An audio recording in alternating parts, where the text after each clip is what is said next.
Hello students, I am Shweta and you are watching my YouTube channel Shweta Tutorial. So students, today we are going to practice some exercises of grade 8 because किसी बच्चे ने बोला था कि आप इसकी कुछ टॉपिक्स 8th क्लास के भी इंक्लूड करें। तो आज मैं आपके लिए ये एक्सरसाइजेज लेके आई हूँ और इसके बाद में भी और वीडियोस भी मैं I will try my level best for you. And let's we start without wasting our time to practice and solve them and learn new some topics and new some things by solving these practices. First number देखें, choose the correct option. The dash everyone is ready to vote for the Republican Party. जो everyone है is as a singular, अगर subject के साथ में हम देखते हैं इसके साथ में इज का ऑप्शन करेक्ट जाता है क्योंकि एवरीवन को हम as a singular subject count करते हैं। ठीक है, इसीलिए ये इज जो है इसमें करेक्ट ऑप्शन है, इसके लिए आर नहीं है। तो there is means a option is correct for first question. सभी रेडी हैं किसके लिए? Vote for the Republican Party के लिए। क्या सभी, है ना, इसमें क्वेश्चन पुट किया है तो क्या सभी, सभी तैयार हैं to vote for the Republican Party के लिए। तो ये सब इसके जो एवरीवन है इसके अकॉर्डिंग इसका यूज किया है। नंबर 2 देखें, इसमें the tap dash for uh few days. जो टैप है वो कई दिनों से, कुछ दिनों से मतलब टपक रही है या ख़राब है ना, उसके अकॉर्डिंग यहाँ पे टैप जो है एज अ सिंगुलर सब्जेक्ट है तो यहाँ पर हैज़ बीन ड्रिपिंग आएगा। और ये सेंटेंस किस टेंस का है? प्रेजेंट परफेक्ट कॉन्टिन्यूस टेंस का है, क्योंकि यहाँ पे हैज़ और हैव का यूज़ होना है। एक तो ये कंडीशन होती है, दूसरा बीन के साथ फर्स्ट फॉर्म आईएनजी है, तीसरा इसमें हम सिंस और फोर देखते हैं, जो इसमें ये यूज़ होते हैं सिंस या फोर, तो वो वहाँ पर प्रेजेंट परफेक्ट कॉन्टिन्यूस दिखा रहा है ये। और इसमें इसके साथ में द टैप के साथ में क्या इसमें सूट कर रहा है? Has been dripping. नंबर 3 देखिए, इसमें the captain and his team dash there thanks. Means जो कैप्टन है और उसकी टीम है ना, ये जो दोनों मिल गए ना, कैप्टन और टीम, तो ये दोनों plural as a plural subject बन गए इस सेंटेंस में। तो इसके साथ में हैज़ प्रेजेंटेड नहीं, हैव प्रेजेंटेड जाएगा। ठीक है, तो captain and his team have presented their thanks.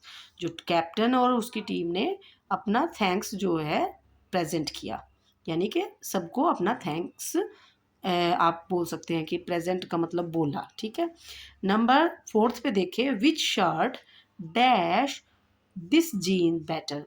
कौन सी शर्ट जीन के साथ, इस जीन के साथ में मतलब मैच करती है या बेटर है। तो इसमें जो सूट और सूट्स दो ऑप्शन थे, है ना, तो इसमें हमने बी को क्यों किया? क्योंकि ये जो शर्ट है ये एज अ सिंगुलर सब्जेक्ट है और इसकी एक कंडीशन होती है कि जब फर्स्ट फॉर्म के साथ में एस या ई एस लगता है तो यहाँ पे सूट के साथ में एस लगेगा और ये इसके साथ में करेक्ट ऑप्शन मैच करता है। 5th देखें, the prime minister as well as the cabinet members dash to take their oath on Monday. मतलब प्राइम मिनिस्टर और उसके जो कैबिनेट मेंबर्स हैं वो मंडे को क्या करते हैं? अपनी ओथ में ना शपथ लेते हैं ना, उनको ओथ्स बोलते हैं। ठीक है, तो प्राइम मिनिस्टर अकेले नहीं, अगर प्राइम मिनिस्टर अकेले की बात होती है यहाँ पे तो इज गोइंग करते, लेकिन वहाँ पे उन्होंने साथ में कैबिनेट मेंबर्स को भी लगा दिया तो उनके साथ में ये प्लूरल सब्जेक्ट बन जाता है और प्लूरल सब्जेक्ट के अकॉर्डिंग इस कंडीशन में ये आर गोइंग को अपने साथ लेगा। ठीक है, तो इस कंडीशन में ये are going is the correct option for 5th number. Next देखिए, 6th नंबर पे, ईदर द मैनेजर और द अकाउंटेंट, है ना, इसमें a major role in this swindling. अब इस सेंटेंस में देखें, जो ईदर द मैनेजर और the accountant dash a major role in this swindling, या तो मैनेजर और या उसका अकाउंटेंट, यानी कि दोनों में से एक ही लेना है। सब्जेक्ट तो एक सिंगुलर ही बनेगा, ठीक है, या तो ये या तो वो, है ना। तो इट मीन्स यहाँ पे एक सिंगुलर सब्जेक्ट का काम करेगा, ना कि हम ये ना देखें कि मैनेजर और अकाउंटेंट दो जने नहीं हैं, एंड नहीं लगा ना यहाँ पे। तो यहाँ पे ईदर का मतलब या तो मैनेजर या उनका अकाउंटेंट क्या कर रहे हैं, वो major role in this swindling में, वो मेजर रोल में है। तो हैज़ प्लेड और हैव प्लेड, इन दोनों ऑप्शंस में से हम हैज़ प्लेड इसलिए सेलेक्ट किया क्योंकि यहाँ पे एक सिंगुलर सब्जेक्ट है, ठीक है, तो इसके साथ में ये सूट करता है। नेक्स्ट देखिए 7 नंबर पे, देयर डैश सेवरल बीचेस इन गोवा। अब सेवरल जहाँ पे लग जाता है, सेवरल मीन्स काफ़ी, है ना, बहुत सारे। तो बहुत सारे मतलब ज़्यादा हो गए ना, वन से सिंगुलर से ज़्यादा हो गया। तो जब हम सिंगुलर से प्लूरल पे चेंज हो रहा है तो वहाँ पे हमने क्या करना है, इज़ की जगह आर को ऑप्शन को चूज़ करना है। तो there are several beaches in Goa, Goa में बहुत सारी बीचेज हैं, तो यहाँ पे are is the correct option for 7। Next देखिए 2/3, 2/3 का मतलब होता है 2/3, है ना, 2/3, 2/3। तो इसका ऑफ द क्लास, अब ऑफ द क्लास को एज अ सिंगुलर सब्जेक्ट हम यूज़ करेंगे क्योंकि कोई ग्रुप हो, टीम हो, है ना, और उनमें चाहे कितने हो, चाहे 20 हैं, उनमें 50 हो सकते हैं, है ना, तो उनमें क्या करते हैं कि as a singular subject use करते हैं हम। तो जो क्लास है ना वो पूरी एक क्लास है, एक बच्चे बहुत होंगे लेकिन क्लास एक ही है वो, तो उसको एज ए सिंगुलर सब्जेक्ट मान के हमने किसके साथ जाना है, हैव फेल्ड के साथ नहीं जाएंगे, हैज़ फेल्ड के साथ जाएंगे, क्योंकि एज ए सिंगुलर सब्जेक्ट हमने ये यूज़ करना है यहाँ पे। तो वो कहते हैं 2/3 एक क्लास के बच्चे जो हैं 2/3 मतलब फेल हो गए हैं इन मैथ्स में, ठीक है। नेक्स्ट अब देखें, इसका बी पार्ट है बच्चों, इसमें look at the underlined verbs and identify there types, यानी कि वर्ब्स की जो टाइप्स है ना उनको आइडेंटिफाई करना है हमने। अच्छा, इसमें आपको ये पता होना चाहिए कि वर्ब्स देयर आर कितने काइंड्स की वर्ब्स हैं, और उन काइंड्स का जो हम यूज़ करते हैं सेंटेंसेस में, तो हमें इस एक्सरसाइज से ये पता चलेगा कि ये यहाँ पे इस टाइप में यूज़ हुई है वर्ब, और ये वर्ब इस सेंटेंस में इस टाइप से यूज़ हुई है। So let's we start. Number 1 देखें, she is a creative artist in a big company. अब ये क्रिएटिव के मैंने ये अंडरलाइन किया हुआ है, ये अंडरलाइन है ये वाला, ठीक है, इसके बारे में पूछा इन्होंने।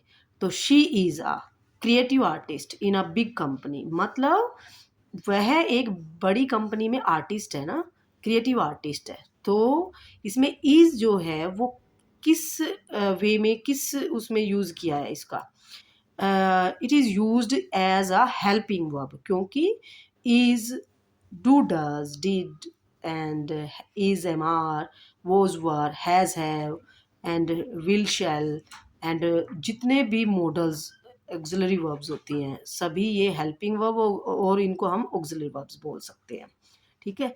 तो ये इज़ जो है यहाँ पे helping, as a helping verb use हुआ है यहाँ पे, ओके। सेकंड देखिए, who gave this order to clear the table. अब हु गेव, अगर गेव के बारे में पूछ लेते तो ये एक मेन वर्ब और हेल्पिंग वर्ब, है ना, दोनों का काम कर जाता, लेकिन क्योंकि यहाँ पे ये हेल्पिंग वर्ब नहीं बन पाया, ये हेल्पिंग वर्ब नहीं है, ये एक मेन वर्ब बन जाता अगर इसके बारे में पूछते तो, लेकिन इन्होंने पूछा किसके बारे में, टू क्लियर द टेबल, यानी कि टू क्लियर, टू से पहले, अब आपने ये भी देखा होगा जब भी किसी भी वर्ब के साथ टू लगता है तो फर्स्ट फॉर्म होती है वो वहाँ पे, ठीक है, यानी कि टू के साथ हमेशा फर्स्ट फॉर्म यूज होती है, मोस्टली फर्स्ट फॉर्म यूज होती है। इन अब कभी कभी रेयर केसेस में आप अगर हम देखते हैं, वो एक्सेप्शनल केसेस होते हैं जिनमें टू के साथ आईएनजी लगता है, वो किसी किसी कंडीशन के अकॉर्डिंग लगता है। जो यहाँ पर जो ये टू क्लियर का पूछा है तो ये एक इन्फिनिटिव दिखाता है, ठीक है। नेक्स्ट थर्ड नंबर देखिए इसका, I prefer to start working early in the morning, मतलब मैं प्रीफर करता हूँ, मतलब मैं पसंद करता हूँ, एक प्रकार से ये बोला है इसमें, to start working early in the morning means जो ये प्रीफर है ना, ये यहाँ पे मेन वर्ब का लिए यूज़ हुआ है, ठीक है, it is used as main verb, और जो टू स्टार्ट अगर पूछ लेते तो ये फिर वही इन्फिनेटिव वर्ब आ जाता, लेकिन इसके बारे में नहीं पूछा, अभी प्रीफर के बारे में पूछा है, तो ये as a main verb use हुआ है यहाँ पे। फोर्थ देखिए इसका, the white knight accepted the challenge of the dark knight. Means यहाँ पे इसका मतलब ये निकल रहा है कि वाइट नाइट ने किसको एक्सेप्ट किया, चैलेंज को किया, डार्क नाइट के चैलेंज को एक्सेप्ट किया। ये जो एक्सेप्टेड है, इसने एक पार्ट सेंटेंस का ये बना वाइट नाइट, और दूसरा पार्ट ये बना। इन दोनों को किसने लिंकिंग का काम किया इसमें, एक्सेप्टेड ने। तो एज अ लिंकिंग वर्ब ये एक्सेप्टेड यहाँ पे यूज हुआ है। ठीक है, तो इसको आप एज अ लिंकिंग वर्ब आप यहाँ पे बोलेंगे इसको। ठीक है, तो ये as a linking verb use हुआ है यहाँ पे। वैसे ये एक्सेप्टेड अगर देखते हैं तो as a main verb use हो सकता था, क्योंकि एक्सेप्टेड एक सेकंड फॉर्म होती है एक्सेप्ट की, है ना, और सेकंड फॉर्म ही अकेली आती है। एक बात ये भी हमेशा ध्यान रखें, अगर थर्ड फॉर्म होती है तो वो हमेशा हैज़, हैव, हैड को लेके आती है साथ में। ठीक है, तो थर्ड फॉर्म हेल्पिंग वर्ब साथ लेके आती है, लेकिन यहाँ पे अकेली ये, क्योंकि एक्सेप्ट की सेकंड भी और थर्ड भी सेम होती है ना, एक्सेप्टेड एक्सेप्टेड, तो यहाँ पे आप ये दिमाग लगा लें कि ये अकेली आई है तो ये सेकंड फॉर्म है, यानी कि ये पास्ट टेंस है, सिंपल पास्ट टेंस है। इतना भी आपको पता होना चाहिए फिर, है ना। तो ये यहाँ पे दो सेंटेंसेस के जो दो पार्ट थे ना, सेंटेंस एक था, उसके टू पार्ट्स को इसने कनेक्ट किया, यानी कि कनेक्शन का काम, जो ज्वाइंट का काम किया ना, लिंकिंग का काम, लिंक किया इसने, तो ये लिंकिंग वर्ब में चेंज हो जाता है फिर। ठीक है, तो एज अ लिंकिंग वर्ब ये it is used here. Okay, next देखिए 5 नंबर पे, this shopkeeper has got faulty weight measures. अब इसमें हैज़ गोट जो है ना, हैज़ जो होता है वो हेल्पिंग वर्ब होता है, और as I already told you, but यहाँ पे हैज़ गोट दोनों के बारे में पूछ लिया गया, तो ये as a main verb use हुआ है यहाँ पे। ठीक है, क्योंकि इसके साथ में ये मेन वर्ब बन सकता है, लेकिन ये दोनों के बारे में पूछा है, ये हेल्पिंग है, ये मेन है, लेकिन अब दोनों के बारे में पूछा तो ये एज अ मेन वर्ब बन जाता है यहाँ पे। नेक्स्ट देखिए 6 नंबर पे, यू मस्ट ओबे योर पेरेंट्स। यू मस्ट जो क्या है, एक एक हेल्पिंग वर्ब है, ऑक्सिलरी वर्ब है, जो मॉडल वर्ब्स होती हैं उनमें ऑक्सिलरी वर्ब्स ये हैं, है ना। तो जितने भी will, shall, should, could, would, must, और टू, ये सभी है ना। तो ये मस्ट के साथ में फर्स्ट फॉर्म लगती है, ये ओबे जो है वो वर्ब है, और ये एक मेन वर्ब के उसमें यूज हुआ है यहाँ पे। इसका यूज किस उस फॉर्म में हुआ है, as a main verb. Next देखिए, last Sunday I was baking a cake for mass. अब मैं पिछले संडे क्या बना रहा था, क्या केक बना रहा था, और पका रहा था, मतलब फॉर मास का मतलब बहुत ज़्यादा के लिए, सभी के लिए, ज़्यादा ज़्यादा लोगों की बात करते हैं तो फिर हम ज़्यादा के लिए मास का यूज़ करते हैं। तो मेन वर्ब के रूप में हम दोनों को रखेंगे, जैसे मैंने आपको थोड़ी देर पहले भी बताया था, हैज़ गोट को जैसे रखा, ऐसे ही वॉज बेकिंग के साथ में, क्योंकि ये हेल्पिंग है, ये मेन है। तो मेन वर्ब अकेली के बारे में नहीं पूछा, ना उस हेल्पिंग वर्ब के अकेले के बारे में पूछा, तो दोनों के बारे में पूछा है, तो ये मेन वर्ब में एज इंक्लूड करेंगे, ये as a main verb use हुआ है यहाँ पे। If you do a good deed I will strike off any it will strike off any bad deed you have done. अगर तुम कोई भी अच्छा टास्क करते हो, कोई गुड वर्क करते हो, तो इट विल ये करेगा, क्या करेगा, strike off any bad deed you have done, जो तुम कभी भी बुरा, कोई भी आपका जो बैड वर्क होगा उसको स्ट्राइक ऑफ करेगा, मतलब ढकेगा, उसको कवर अप करेगा। तो ये जो विल है यहाँ पे, ये है कि ऑक्सिलरी और हेल्पिंग वर्ब है, लेकिन इसके बारे में नहीं पूछा, इसके बारे में पूछा स्ट्राइक ऑफ, तो ये as a main verb is used here. Okay, तो in this sentence strike off used as a main verb.